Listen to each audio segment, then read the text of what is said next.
आ गए अखिलेश बाबा, ये भी ब्राह्मण कुल हैं, इसीलिए मैं सबका पैर छूता हूँ, क्योंकि अपने से बड़ों का हमनी के बाबूजी पैर लोग छुए ले बड़े तो हमनी के काहे न छुअल जा।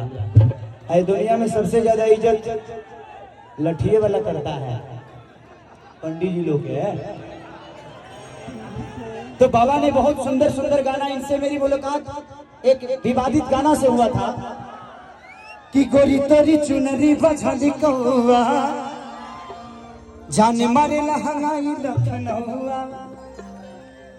इधर ही का लड़का गाया था मेरे बाप।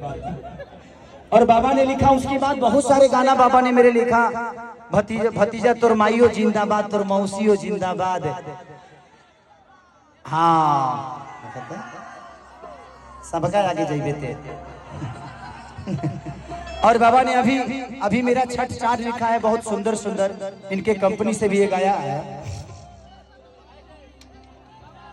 वो भी मैं आपको सुना दूंगा गाना। ब्लू बीट से आ रहा है एक गाना, और इन्होंने मेरे कंपनी के लिए लिखा है, वो रिलीज होने वाला है कि पियरिया पिया हो पियरिया पिया अले ले जाई हम कलश बुधियरिया पिया कि चाचा रे कोई मुर बजरिया पिया कि पीला पीला लेली हसरिया पिया तो पियरिया पिया हो पियरिया पिया अले ले जाई हम कलश दियरिया पिया।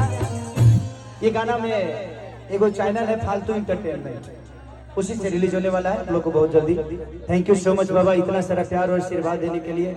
ऐसे ही विवादों में रहते रहिए और हमको भी रखते रहिए।